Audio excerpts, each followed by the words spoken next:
Du carburant d'aviation se déverse dans la mer au large du nord-est de l'Angleterre après qu'un pétrolier transportant du carburant pour l'armée américaine a été percuté par un porte-conteneurs lundi.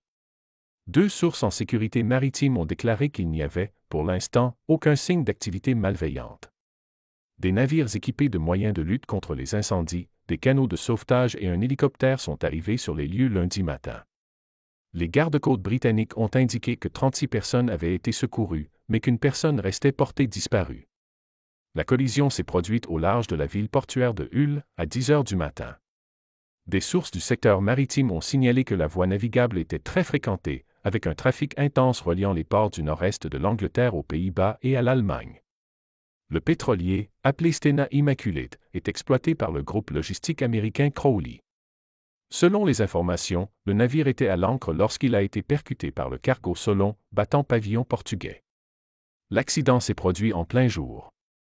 S'adressant à Reuters, l'océanographe Dr Simon Boxall a estimé que la collision était évitable.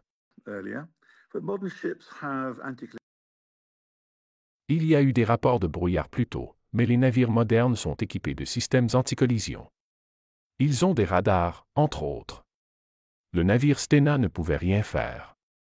Il ne pouvait pas se déplacer puisqu'il était à l'ancre.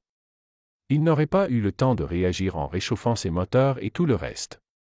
Mais le Solon aurait dû l'éviter, et cela relève d'une incompétence de sa part.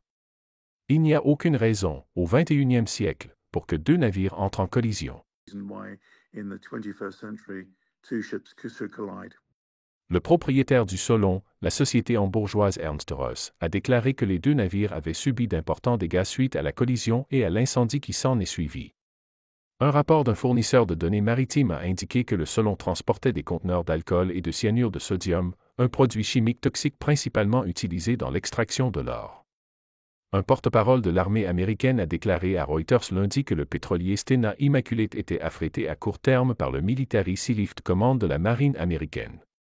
Il faisait partie d'un programme gouvernemental visant à fournir du carburant aux forces armées en cas de besoin. Un spécialiste de l'assurance a affirmé que le risque de pollution était moindre que si le pétrolier avait transporté du pétrole brut. Cependant, cela dépendrait du nombre de réservoirs endommagés et de la gravité de l'incendie.